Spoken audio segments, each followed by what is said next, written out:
You never know who you're messing with, especially when the quiet man behind the counter once made the most dangerous men in the world disappear. But that's exactly what the cartel learned the hard way, when they raided a small-town diner, unaware that the man flipping pancakes was the legendary Delta Force ghost. Now stay till the end, because this story will shake your heart, and if it does, don't forget to like this video and subscribe for more powerful real-life inspired stories that honor those who still fight battles, even after the war ends. It was a cold evening in a dusty border town in New Mexico. The Freedom Diner stood alone at the corner of a forgotten highway. The neon sign flickered, fighting the wind, and inside, a single father named Jack Turner was refilling coffee for the local sheriff. To everyone, Jack was just another veteran trying to rebuild a quiet life. His daughter, Emily, 7 years old, often sat at the corner booth doing her homework, humming softly while Jack cooked.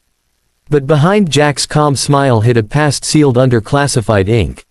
Once upon a time, he was Ghost, the Delta Force operator sent where hope didn't exist.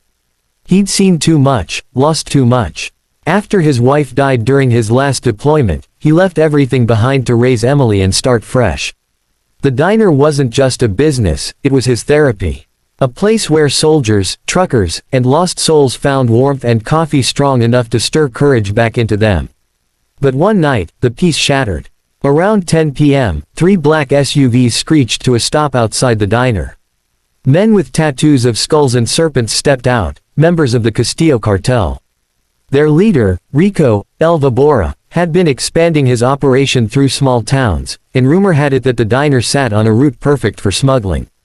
The bell above the door chimed as 6 armed men entered, rifles hidden under their coats.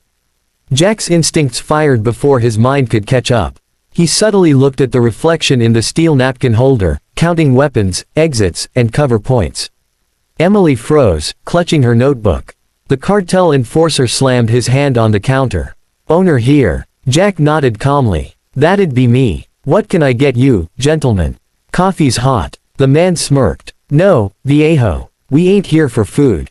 We're here for business. You pay us every month, or this place burns."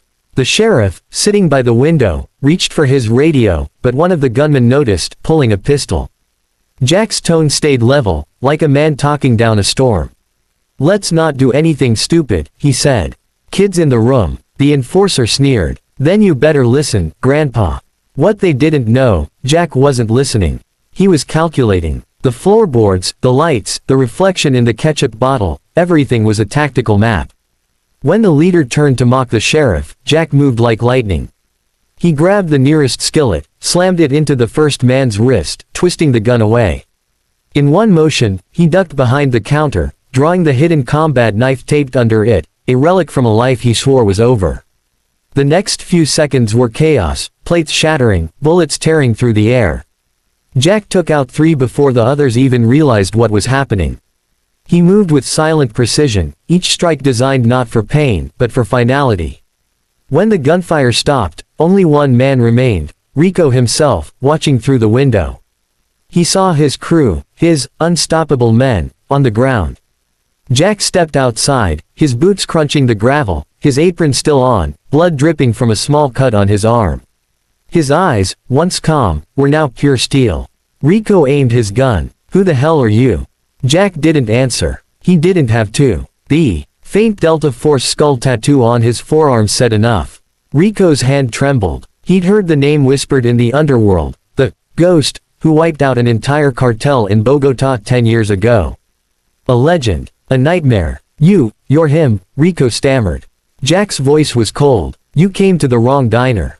Rico ran for his SUV, but by the time the tires spun, Jack had already fired, one clean shot into the engine block.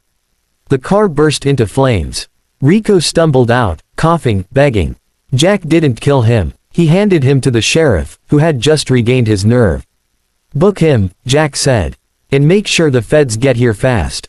There's more coming." By morning, the diner was surrounded by flashing lights. Agents arrived, shocked to see the bodies of one of Mexico's most feared gangs sprawled across the parking lot of a humble diner. One of them recognized Jack instantly. "Sir, Delta Force Ghost." Jack just wiped his hands on a towel. "Not anymore. Just a dad making pancakes." But news spread like wildfire. The story of the mysterious veteran who stopped a cartel became a legend overnight. People traveled miles just to eat at Freedom Diner, to meet the man who didn't brag, didn't boast, but simply stood his ground. Emily watched her dad repair a bullet hole in the wall one evening and asked softly, "Daddy, are the bad men gone?" Jack smiled, brushing her hair. "As long as we stay good, sweetheart, they can't win." She nodded. "You're my hero." Jack chuckled. "No, Emily. You are mine. Dash dash dash." Years later, the diner stood bigger, brighter, rebuilt by the community that rallied behind him. Veterans from across the country came there to find peace, guidance, and family. And on the counter sat a small sign that read, "Home of the brave, not for sale." Dash dash dash. Closing narration, re-engaging the viewer. And that's the story of how a single dad, haunted by his past, turned his diner into a fortress of hope.